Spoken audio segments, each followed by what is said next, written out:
mayoritas. Bahkan seperti acara pada hari ini, kita lagi ada acara, terus kita ngomongin Palestina sebagai seorang ibu ya, sebagai seorang ibu, sebagai seorang kakak yang mungkin punya adik, sebagai seorang anak yang punya orang tua.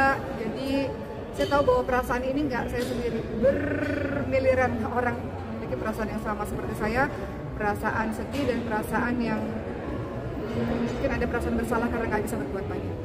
Jadi isu Palestina adalah isu soal kemanusiaan, yang mana setiap orang yang melihat pasti meneteskan air matanya.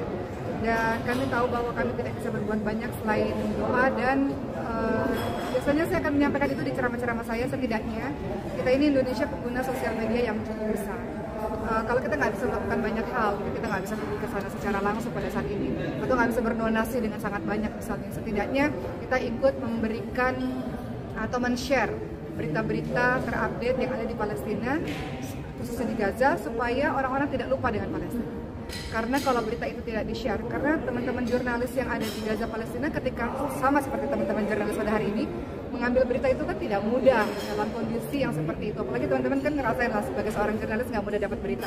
Begitu pula teman-teman kita di Gaza, para teman-teman pers itu ketika mengambil gambar, mengambil video, mereka harus rela. Mungkin suatu hari nanti mereka yang tidak selamat atau keluarga mereka yang harus tidak selamat. Teman-teman udah tahu berita itu.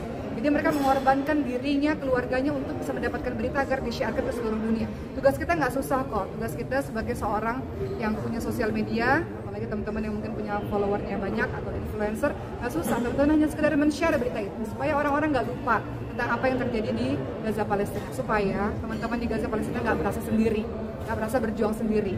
Jadi bagi saya penting untuk saya maupun kita semua yang punya sosmed, di-sharekan aja beritanya, setidaknya menunjukkan empati simpati sebagai sesama manusia. Umat ikut memboikot produk dari Israel kah?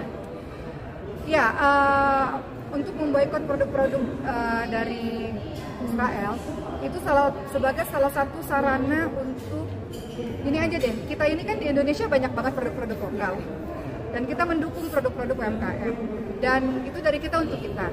Dan Indonesia ini kaya banget, orang-orangnya hebat banget, mereka kreatif, mereka punya produk yang bagus-bagus.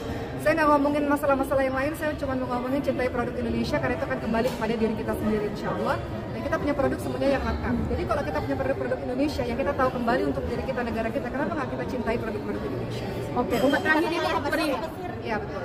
Umat terakhir ini kan ada beberapa artis yang meng-like postingan soal Israel dari artis luar negeri.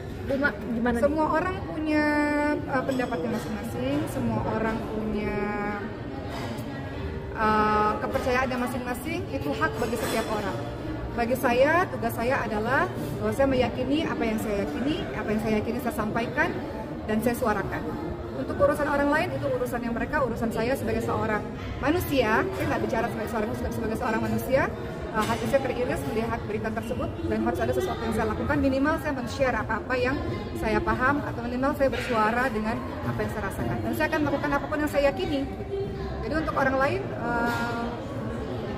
urusan orang lain. Urusan saya adalah saya mensuarakan apa yang menurut saya benar, yang menurut saya yakin dengan hal itu.